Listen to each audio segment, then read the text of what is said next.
I'm just kidding. I just did an entire introduction, and behind the scenes, we had David B let me know my mic was not on. So I'm going to do that all over again. Welcome and hello, everybody. Thank you for joining us on this wonderful Tuesday. It is our third Tuesday of the month, Mind Reset Meetup, where we are going to go over another moment to mo money that hopefully leads you to clarity when it comes to making profit led with performance and data driven information for decisions when it comes to your business. Some of the things that we have going on today, different than some of our other streams, is we're bringing on a couple of our Bring More Value and Odd Resources Department teammates to have just a simple conversation. And we hope that as we share this topic for today's education reset, it offers you some insight and a different vantage point to looking at something a little deeper and a little different. I'm going to bring on the screen today David B. And as he joins me, we're going to share with you a couple of things. David, if you want to share with them some details about the mental reset challenge that we have going on, now would be a great time before we bring on our guest and other teammate to have a point conversation. So I know a lot of people that are on my channels and that do watch some of the things that we have unfolding might be curious as to what's going on with the challenge event this month. So perhaps you could fill them in on timing and detail since we're in our third week and this is just the start with our Tuesday education reset. Yeah, and thank you again for having me. I'm super excited to be here as always. So it's always a pleasure to be, a guest on or a partner or, a teammate here with your events. So thanks. Thanks for Yay! having us. But yeah, the mental reset challenge is probably my favorite thing every single month that I think everyone should absolutely go to. And it's coming up on this Friday, and we're going to be covering some of the most important things from any type of business owner. So not necessarily just service-based businesses or tradespeople, but anyone who's really been feeling stuck or frustrating or getting kind of burnt out, or they've reached like a point in their business where they know that they can be doing better and they see that there's something out there for them, but they're just not quite getting over a hump. I think that's one of the most important things that the challenges can do is really help bring awareness to some of the issues coming up and give actionable steps with real tools and real practical exercises that get you to that next level. So it's absolutely my favorite thing. I think it's one of my favorite events too over the years as we've brought different pieces of information. And I say pieces because it's all come bit by bit and we deliver it as fast as we can to everybody to help everybody figure out that next logical step and where we've gone from just a simple initial challenge event to help people start up and move towards their dreams years ago to now this moment and this challenge. I believe that we're getting better and better at hitting the pinpoint cause of where people are stunted in taking that next step in performance. And over the years, it's been nothing but a pleasure to kind of develop the things that help people move through the things because well, life happens. And as a consultant that helps people improve performance, I often am kind of just befuddled about the correlation to when a business is struggling and where it actually weaves back to a cornerstone, which is today's conversation topic and word, meaning communication. So today, I'm very excited because it's just kind of a pre-paver to the details that we're going to go over in the Mental Reset Challenge on Friday at 7 p.m., where we'll take 2 hours to kind of just point out, we'll just say simple ways to adjust your approach if you feel like you're stuck or you're hitting a roadblock. And the challenge is designed for the people that want it done. The It's designed for the people that aren't in a point where they're just wondering, but they're really desiring to know, what if I did it? What if I did it? So some of those things lead to today's topic in communication. And as we bring on one of our newest teammates into the Bring More Value family of resources through our odd department support, I'm gonna open up the questions to you guys, because I'm very curious perceptually what people assume is communication. And I say that kind of tongue in cheek, because if you went to our Mind Reset meetup last Thursday, which happens on the third Thursday each month, we were talking very specifically about this question that I'm going to ask you. And with that said, we're going to welcome on our third guest to go over this moment with you in an education reset conversation about communication and about its clarity and consistency that leads to profit. So, welcome aboard, Hannah. Thank you for joining us in our time here, sharing with all of our channels, as well as our members that are in our Listen to Learn, Do It Together, and VIP Fast Track programs. We're very excited to have you sharing with us some moments. And today, I thought it would be great, as part of your training and onboarding into our company, to share with us what you feel communication means to you. Yeah, thank you so much for having me. I'm really excited to be here. Throughout my experience with communicating and taking public speaking at Red Rocks Community College, I really think that, to your point that you've mentioned earlier, of how communication is really about listening and understanding, I think that that is a really good point, because when you're receiving information, you have the ability to learn, no matter who you're communicating with. And it's just a really special experience to be able to share that connection with someone. That's awesome.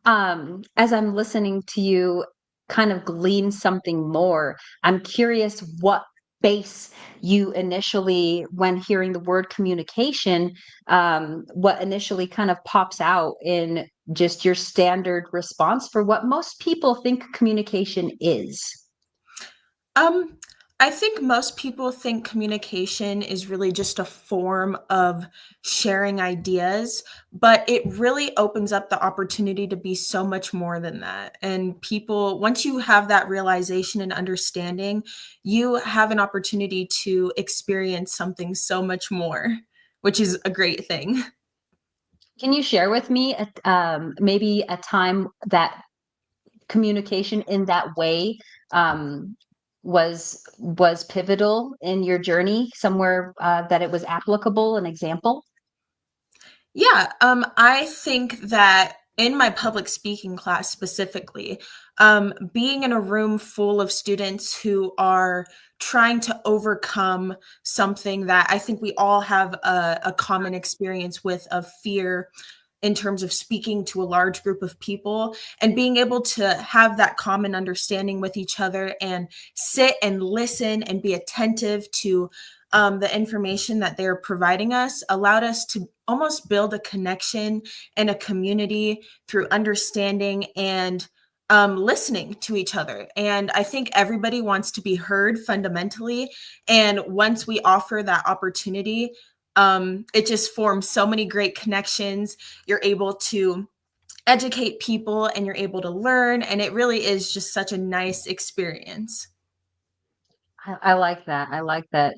David, after hearing kind of what she said and knowing me for so many years as we've done streaming and done events together, I am so curious as to how you perceive communication, being a communication expert when it comes to placing a product or service in front of somebody that has a pain point. So you have a whole nother, I guess, outcropping of the way you see communication because of your marketing proficiency and what you do to align people to their needs. So how do you see communication?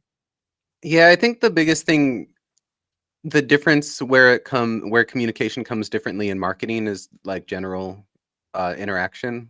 And it's kind of overlaps, but when a lot of people like you asked earlier, a lot of people see communication as just um saying, expressing themselves, or putting out information, and it's like a one-way stream of information from the communicator to whoever is out there listening, right? And I think the biggest part of communication is you really have to understand it from the receiver's point of view. So if you're going to express something, you have to really see how it's going to be received instead of just what you want to express or what you think should be expressed.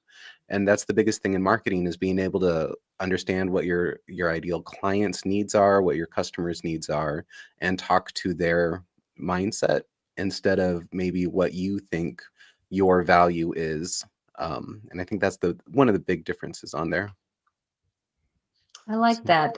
You give me a whole nother expression to ponder, which is um, communication from the side of the interpreter, right? So discussing maybe not so much what you're wanting to share, but being able to listen to the point where you're able to match or meet them where they are, um, to deliver more effectively that solution that you might have.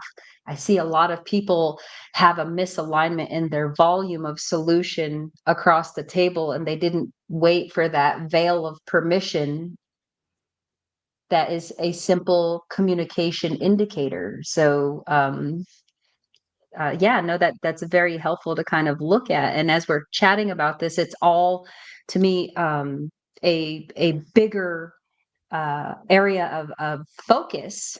When we look at our focus tools and the things that we've taught in our past classes, it's just a bigger area of focus that helps people collect to move matter on a purpose. And so a lot of people will get together and they won't understand what's going on, and they're trying to basically share maybe something that they're needing, but they're not realizing they're telling it to the wrong person. So when you said that, I was like, oh wait a minute, communication's interesting too, because you could be having a conversation with the wrong person, let alone the person listening not receiving or hearing the communication through a filter of perspective. So there's some discernment that comes into your understanding of your intention of where you're investing your time, and knowing whether or not that person is even the right person to move that venture along. Can you share with me a time, even if like with me in the past few years, or another client that you've worked with, David, where communication, the polarity was challenging, and how you might have moved through that to get them to a space?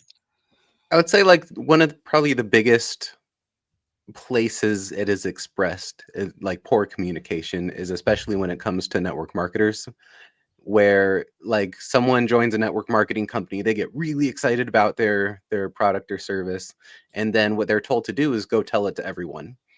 And so like the new young network marketer is always like, oh, let me tell you about this thing, it's going to be awesome, it's great, and blah blah blah, and come join my thing and come do this and that.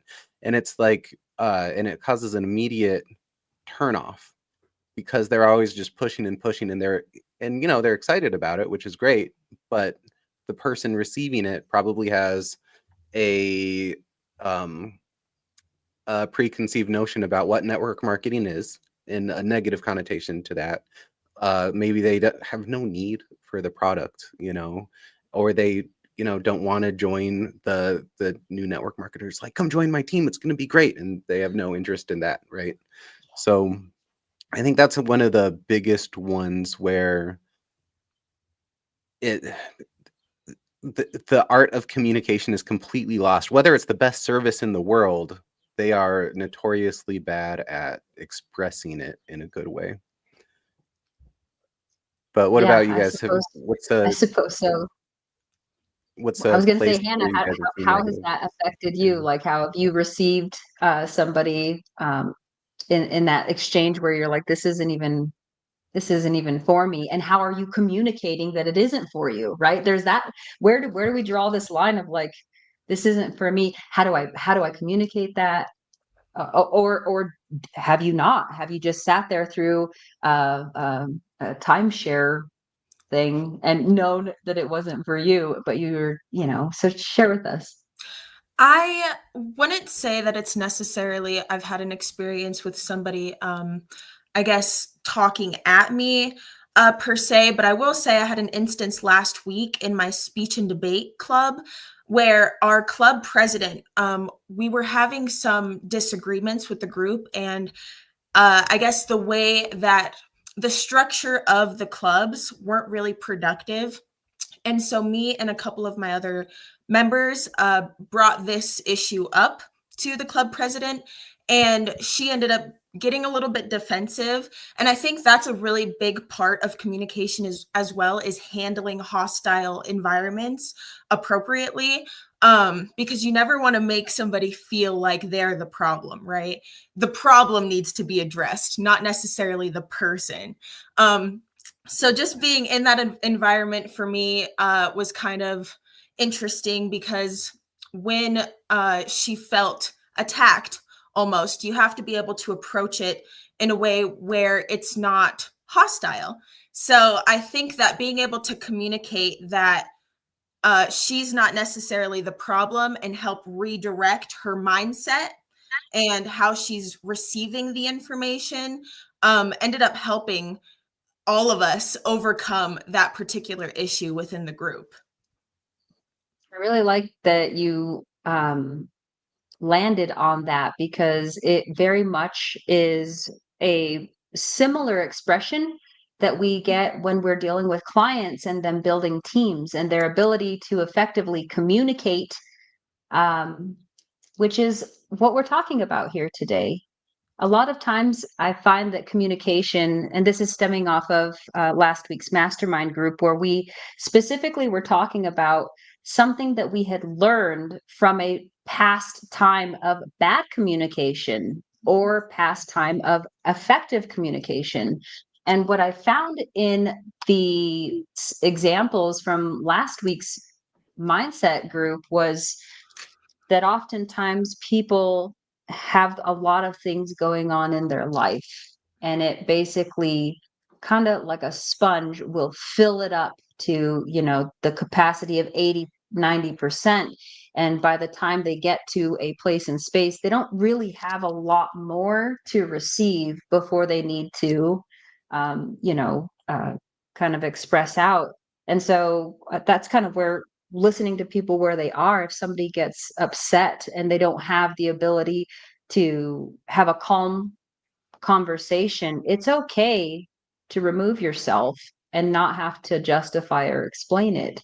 A lot of times we feel committed to continue holding space for this behavior. I'm not going to label it. I'm just going to say it's behavior. And what we get to do is, by having clear communication internally for what we'll accept and not, we'll be able to actually decipher, let's just say in a team setting, whether or not this person is a fit for the company and its culture and where we're going, or if they're going to continue to be a hurdle. And it kind of makes me think about the communication style that happens in different leadership minds, especially since we just went through the leadership training in our cohort, understanding the types of leadership and what that expresses to. I would say that in a corporate structure or an education and or team structure, the communication is even more crucial to be received without response, but with a curiosity.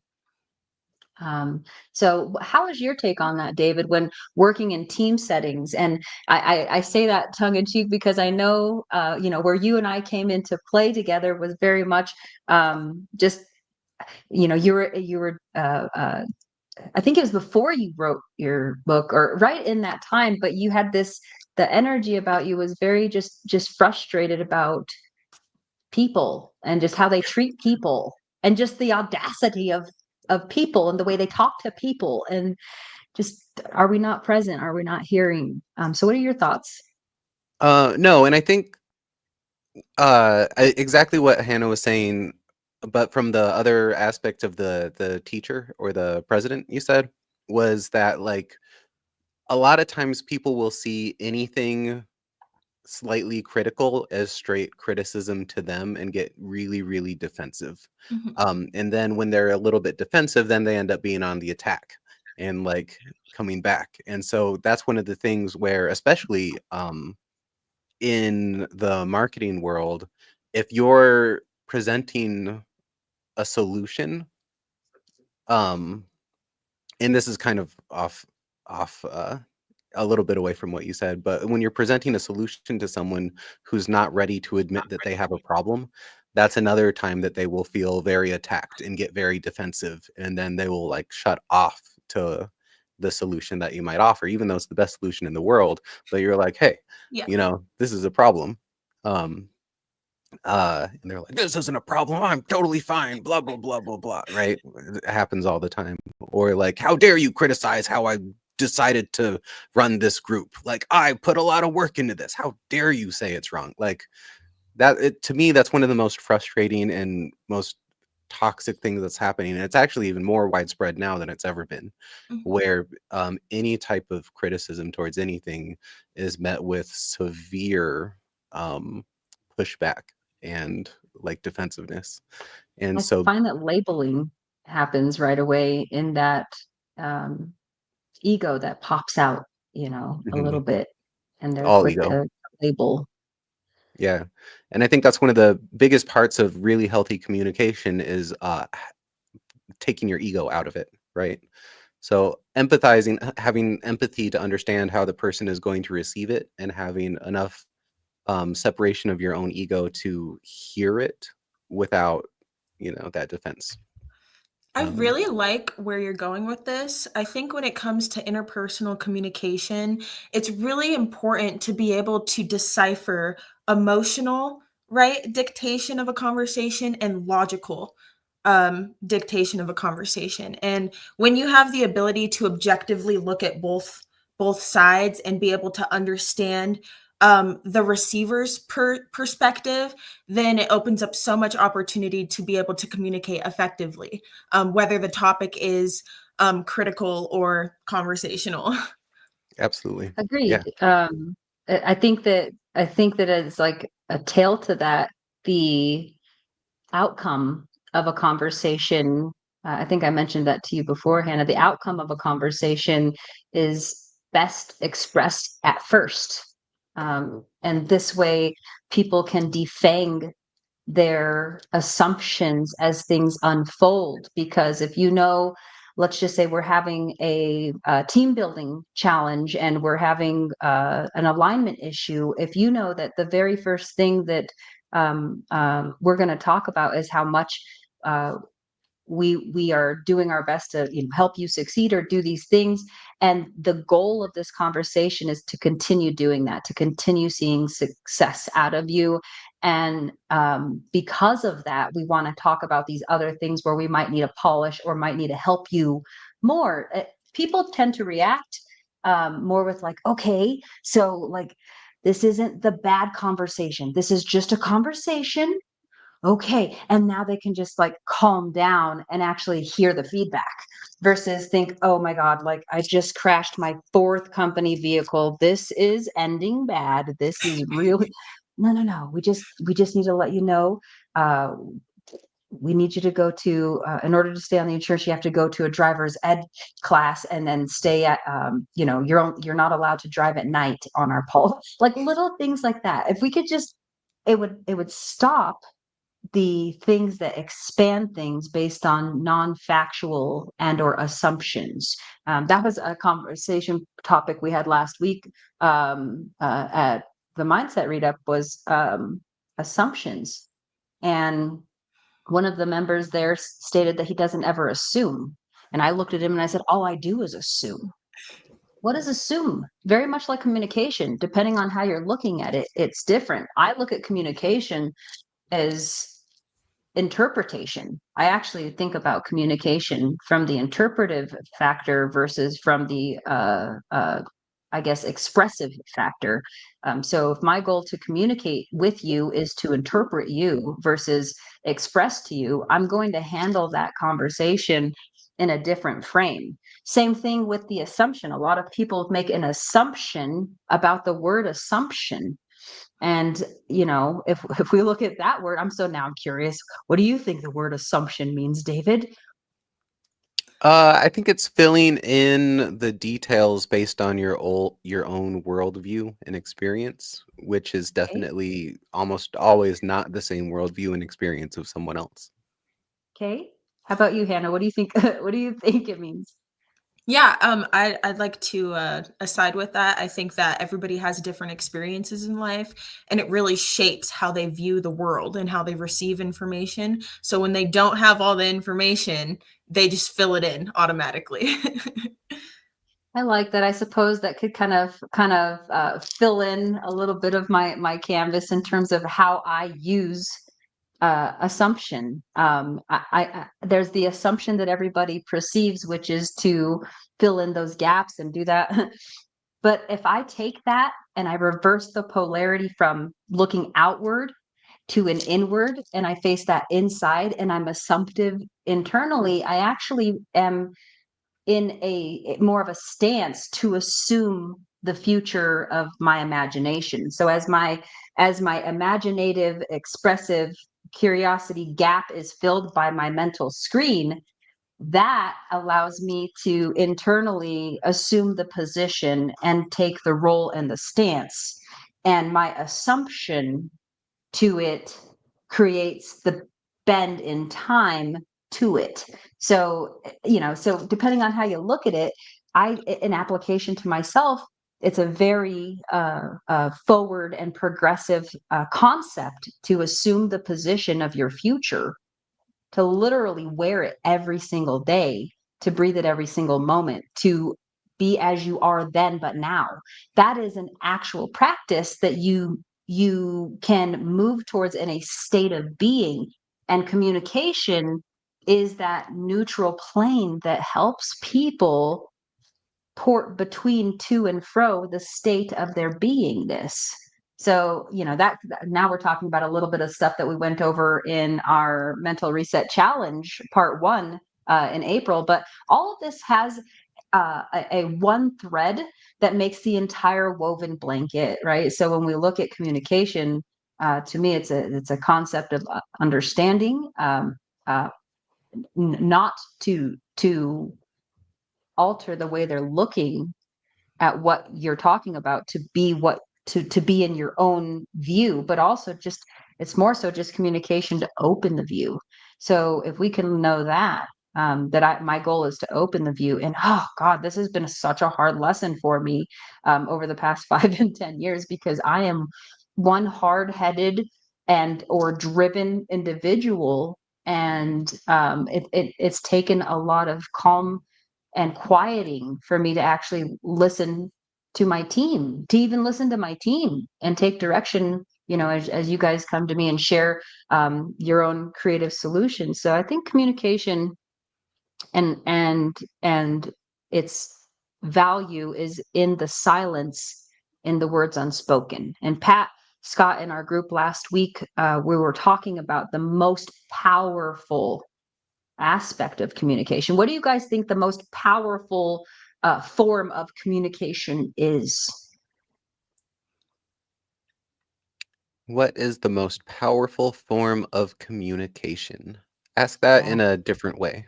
Give us an Okay. example. If Yeah. you had to communicate that you didn't like something, what would be the best way for you to do it? Let's just say we're sharing a meal and I'm over a table, and um, waitress comes and serves you something that you don't like. What are the ways that you're going to communicate to it? Let's just say you ordered, and this was Pat's more of a Pat expression. He's allergic to onions, right? So he ordered the plate or whatever, and made sure he told the waitress that the dietary issues and the onions. So the plate comes out with onions. What's your next move? You want to Um, take it, I Hannah? Let's hear it. Yeah. I think that being able to understand that while it is an inconvenience to you, um, the waitress is the person that you're gonna have to communicate this issue with. But understanding that while it is an issue and an inconvenience for you, the waitress isn't necessarily the receiver or the one who created the problem. So being able to approach the topic with empathy in terms of yourself, and while it is an inconvenience, being able to handle it in a way where you're not reflecting that irritability on the waitress, and just being able to, again, approach it with empathy and perspective, because she's just doing her job essentially. Good. So yeah, that's how I'd handle it. Okay. And how would you handle it if you, David, how would you go about Yeah. that? So I think it's an interest, like the restaurant example is always a really interesting one, and I think it's a really good indicator of what type of person someone is, because someone, there are people out there who will see getting onions on their plate when they specifically asked for no onions as a personal attack on their Mhm. entire essence of being, and they get like super angry, right? Which is wild to me. It's so beyond what I can understand, but it happens all of the time. For anyone who's ever been in the service world, people get so mad about so many things, right? Um, where the other aspect is someone would just, you know, never want to inconvenience the waitress, so they wouldn't say anything, and they'd either eat the thing they're allergic to, or just not say anything. Um, where the healthy thing to do is just to explain it and be like, hey, and take it not personally, and just say, hey, I can't eat this. Can we get it different? And do it in a respectful way. So this Yeah. is so great because I did Yeah. the same thing. So we're discussing this scenario and we're discussing communication and tying this all back to the reason why I'm like, "Ah, I got to continue on with this topic next week, Pat, because communication, I didn't get this. Well, I did get it, but not as hard until I saw it.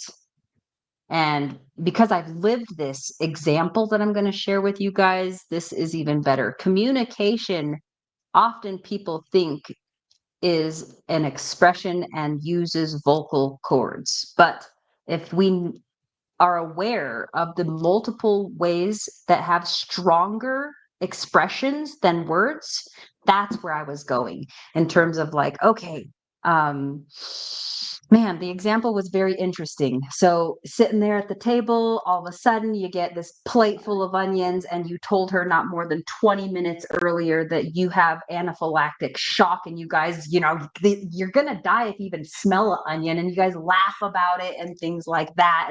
And so here she comes out and doesn't really make the correlation. Maybe that plate of onions was for a different table, who knows? But she comes and she delivers this plate of onions to you. And so the the way he communicated was very much like this. This is the plate of onions. He very much just,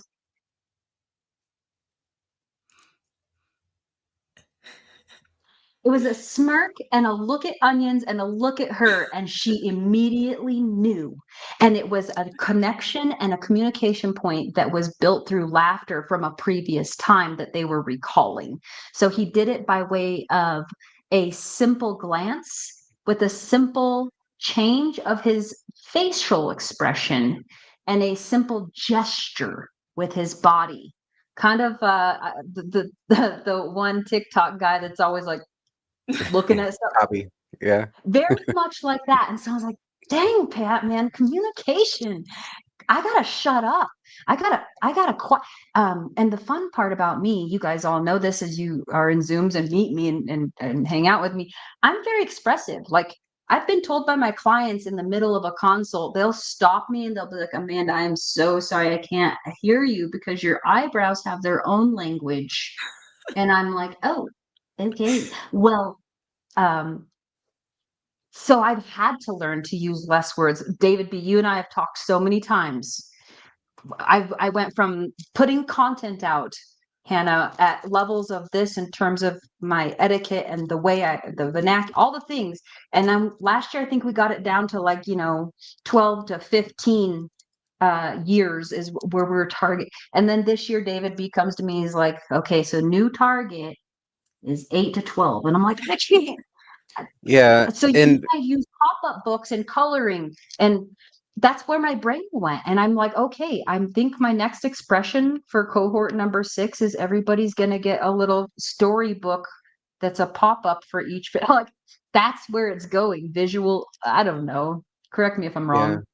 No, that's absolutely right. And so Russell Brunson is one of the top marketers in the world. He's been doing copy for forever. And Ever. um we were just on a podcast, and he was on a podcast, and he was just talking about how it really used to be you need to put things to like a middle school grade level of communication. The more simple you can break something down, the more simple you can explain something, the more people are going to understand it, which means the more people are going to want to buy what you have. And now really it's down to an elementary school level of communication, like vocabulary that you have to use in order to really get your point across to the most people. And the more you can do that, and it takes one of my favorite examples of this is actually uh like TikTokers who pretend to be dumb.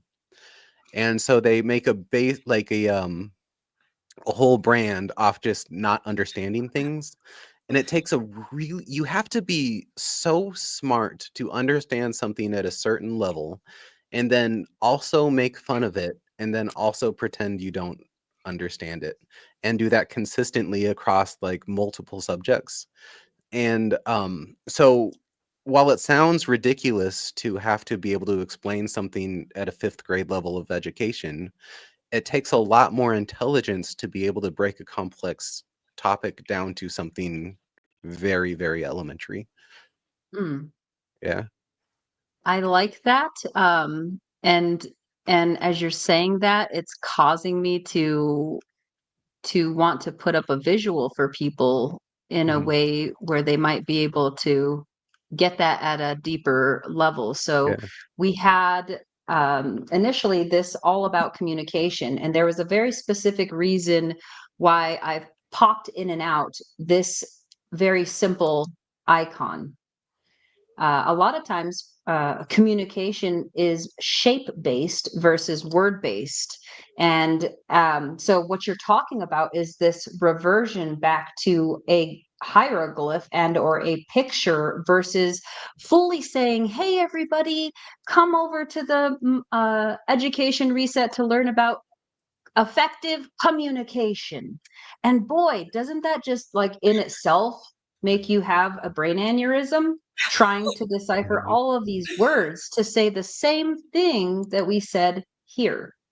So as I process what you're telling me, David, we're always dynamically adjusting to the point of receptivity. This has nothing to do with the acumen and the potential of people's ability to use their brains.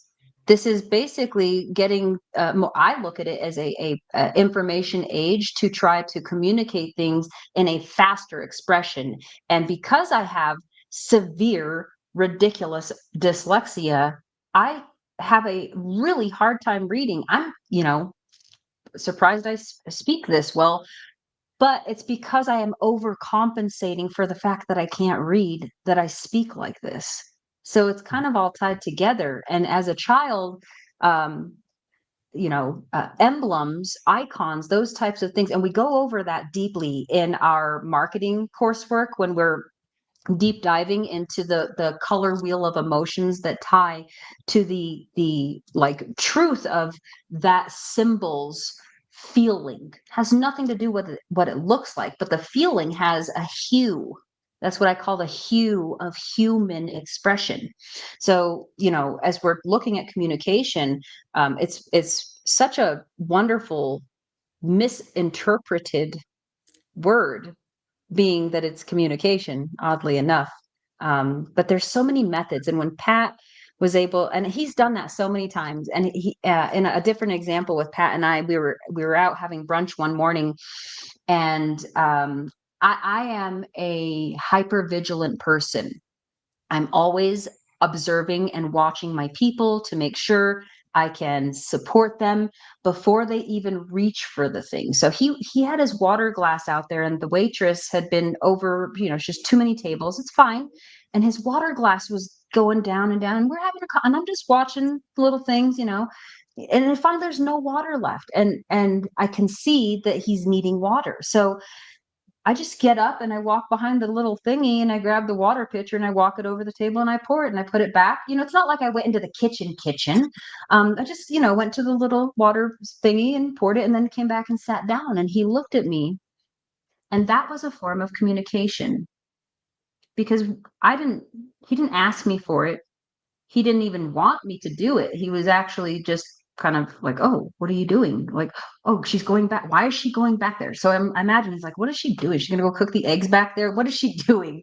But all of that was gestures of reciprocity because he meant and means the world to me, and I will give him my undivided time and attention and presence. And when you're present, communication can happen in all methods, from words to gestures to have you ever walked into a room with somebody and just the way they were feeling pulled you in some way, you know um those are ways of communication. Those are also ways of manipulation, depending on who's you how they're Yeah. being used, and what people are doing out of it. But no, I mean, um I'm really excited because as we're in the middle of finishing up our leadership module in our true coursework, we're heading straight into marketing communication. So that's why I also daisy chained this topic together for those that are going to watch this in our member resource portal. Guys, just sit back and get ready, because now we're getting ready to put true pen to paper, so to speak, in terms of actuating what we've been developing with all of our coursework. And today, I think my ticker is pretty spot on as far as communication being a key to clarity and consistency. I fail you guys every day, both my clients and those that follow me and my team, because I fail myself to slow down enough to bring people up to my same speed. And I make, well, since we're playing with the word assumptions, I make a lot of assumptions that are outward projections that you guys, meaning all of the people that reach out to me and need of me, that they understand. And so that's something that we're always learning and always refining. And I hope that those that are getting ready to join us in our mental reset challenge are percolated in a way to receive something new and something different. So, David B, do you have any last thoughts that you want to share in examples of effective communication and how or why it was effective for you? Maybe you could share with them one way that you've gotten me to do something that maybe over the years, how have you set things off in a way to be able to get compliance or cohesion out of a project? Probably what I use the most is I'll communicate kind of what I'm trying to communicate and then use a case study or an example. I think that's by Mhm. far the best way, because it's really easy to try and explain, like, okay, I think it should be done this way, or, but when I can point to, like, okay, well, here's the examples of other people who have done this X, Y, and Z and why it's worked for them, I think that tends to resonate better with people. And that's kind of what's gotten you to change some of the things that you're doing as well. So where it's like, well, hey, let's look at, this is how a funnel and an effective landing page works. And here are some examples of, the top money makers in the world doing it this way. So if we can just kind of do it that way, it's not my idea, it's their idea. We're just copying it, So that's probably one of my favorite ways to go. Okay. What And do you think? Hannah, like in your experience with people giving you directives to move missions along and all of the things you've done, what are some ways people have been able to get or gain your participation because they were able to communicate and you understood the assignment? What does that look like? I think for me personally, having or being offered the opportunity to be curious, like you mentioned earlier. Curiosity opens so many doors and so many avenues you can take with that. So when somebody's communicating with me in a way where it opens up a door for me to step into opportunity for growth or whatever it is, like that is my favorite thing. It allows me to enter almost like a higher version of myself and be able to experience so many different things. I like that. We could go on and on about communication and all of the methods, because so many people think communication is speaking, speaking, speaking, speaking. And I'm like, no, no, no, it's listening, listening, listening, listening. Um, and outside of that, it's being, being, being, being. I often say we're humans doing, and when we're doing, we miss a lot of details. And it's in the being that we catch them all, because it's um, the answer to the question that I asked you guys earlier in terms of what is the most powerful form of communication. The answer to that for me is silence. Silence quiets every word that is murmured in and out of the opponent or other person's mind, as well as your own, and it allows presence to be had. So I look at that very much as um, to be effective and to communicate effectively, it has to be led with silence in a way to gain attention. And from that point, we can tandem connect in a purpose to then communicate in all of the methods, gestures, size, noise, whatever that looks like. I'm one that always, draws things out. I need to always be like drawing little maps and doing stuff, and I communicate. I call them napkin sessions when clients reach out to me and they're like, I need help, and I'm like, well, let's go meet for coffee. And then I draw a bunch of stuff on a napkin. I'm like, there you go. And I'm like, there you go. And so communication, in my opinion, the most powerful form of it is silence. And not in silence just to be quiet, but silence to learn, to learn maybe what the purpose is of that meeting, because it might not be what you showed up for. And I find that a lot of times when people come to meet with us and or chat with us or take a moment to get some clarity, what they thought they were coming for, fixing their books, was not what they were coming for. They were actually coming for to calculate profit.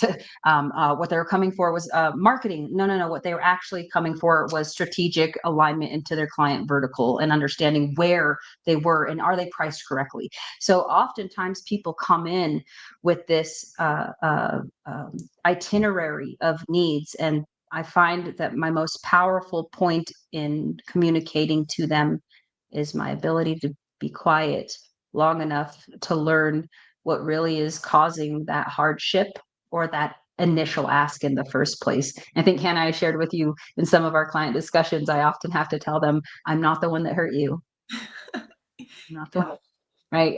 Because so many people have been jaded and been through experiences with their business, with life, with relationship, and it causes us to basically have this stiff arm out, where automatically we're guilty before we get a chance to be the innocent relationship that it was supposed to be, both in business, building teams. It happens the same way. I see a lot of times people are hiring and failing to communicate expectations, and then getting in a disagreement about the lack of performance of that person and how they're not, and it becomes management just disgruntled about the employees not doing, and employees being like, I sit here and I don't know after 4 weeks how to do this job. Like after 4 weeks, I still don't know what I'm exactly supposed to do. And that's a really hard topic of communication when it comes to structuring teams. And what we learn in our management program when we go through that course in this topic of communication are the systems and ways of communication and how that can ease a lot of things. So yeah, I think communication is a universal, interesting topic, guys. I'm very thankful that you guys were able to share your insight to our clients and to all of our stream participants that catch us in replays and all of our members. And I want to share with them a few more things that I'm excited about. If we are looking at the fact that today is the education reset, where we are live streaming a pure moment of clarity as it relates to any one of our fundamentals within our programs, we also want to share with you, very simple, we have 3 things going on after today. We are finishing up our education reset, which is right about now. And then from there, tomorrow, we have our Cups of Courage and Confidence over at Lone Tree Library. From 8 a.m. to 10 a.m., hosted by none other than the Worry Minutes founder, Pat Scott. Following right after that, we have our Oxygen and Swings. And these are our social resets. So those that are in our programs and part of our cohort, you're already aware of the full mental reset and the social resets that we put on our group in our Oxygen and Swings event, which is tomorrow. So if you're going to be in the Centennial area, please do join us over at the Centennial Topgolf. We will be there in our bay, swinging away through the hump day from 11 a.m. to 1 p.m. and even sometimes after. Some of you have been there and gotten me to host the bay all the way till 6 p.m. and later, but starting as early as 11 o'clock. So it is going to be super fun, and I can't wait to share with you guys some of the things that are unfolding, because guess what? Friday is the Mental Reset Challenge, and I look forward to the things that we're going to be sharing in complement to the focus tool, the thought bubbles, and the 3D focus tool that we taught in the last challenge. And in the end, my goal was to make sure that we brought something to you that was effective, that offered you guys a different way to look at something, to expand your knowledge horizons, because we are always forever students. And that is one of the favorite things I love to do is learning. My favorite thing to do is learn, because it allows me to release any judgment I had from my past self as somebody that didn't know anything. And so those are my final kind of closing thoughts for you guys. Do you care to share anything or would like to say anything, David or Hannah? Yeah, I just want to put in one more plug for the Mental Reset Challenge. If you can pull that slide back up, or that Yes, screen back sir. up. If you go to mentalresetchallenge.com, we've actually put together a little bundle of bonuses for you as well. Mhm. So even if you can't make it to the challenge, or you have something else going on coming up, I highly recommend go to mentalresetchallenge.com, scroll all the way to the bottom-ish, get your ticket, and we've got a bundle, a little, and some free stuff for you as well. So Go check out the website. Again, all of the things that we do in our full mental reset initiative, they're designed specifically for you, to give you access to the resources, the mentorship, the programs, and the systems that make it all possible in a seamless way for you to be data driven. That's one of the other forms that I think about as we end this communication discussion, that, man, so much communication is had about things that are just a figment of imagination. When you run your business off of data-driven information, not just financial data, but the ins and outs of the logic of your service or product delivery, boy, the conversations are much shorter and concise about performance, and they feel good because you know where you're going. And there's less meandering in this emotional just blanket of assumption, since we're playing with that word, that happens. So Hannah, do you have any thoughts that you'd like to share with anybody about communication, about working within their business, or just general life thoughts that you had related to our today stream segment today? I just really like the idea that communication isn't solely vocal. And there's so much more to it than just verbally expressing something. So with that understanding, you can definitely experience communication in a different perspective. Absolutely. So, thank you all for joining us in our education reset on the third Tuesday of every month as part of our full mental reset lineup for this third week and or third Wednesday and or third Thursday. It just keeps going on and on, but you can definitely find out more by visiting our websites here that we've shared with you in the ticker. And with that said, I hope you guys have a fabulous rest of your Tuesday. And I hope to see you all when we hit the Oxygen and Swings event at Topgolf as soon as it's here for our Wednesday Swing Through Our Hump Day. Now, as I close out, just so you know, if this is the first time you've heard about this event, this is a 5-year long running event where we hold a open bay for people to come and play for free. And if you feel hungry, you get to take 20% off of your meals by using our platinum membership. So if you want to come be present, hang out. If you don't know how to golf, you don't have to. We can sit out and look at the bay and the view and enjoy the day and be present. So it's just a fun way to operate and create a space to recharge. And more so, as we did this event, it's been a flagship event for 5 years. And during COVID, we held it every single Wednesday from open to close to give people a place and space to get that full mental reset. So as we're here in our full mental reset initiative, it is still going strong. We are still there. We've changed the timing of it. In past years, we were going from 3 to 6. Today and this year and going forward, we are doing a midday swing. But I have heard your feedback. I hear you guys are still wanting an afternoon, evening one. So I will figure out what that might look like. We might do a Thornton at midday and then do a Centennial in the afternoon on our lineup of Wednesdays. So please do send us your feedback and tell us what you'd like to do. And we're happy to put on some events for you guys to take a moment to breathe and be present as we do all the things running our businesses, doing it together. So have a great Tuesday, and we'll see you tomorrow at our Oxygen and Swings event in Centennial if you are going to make it there.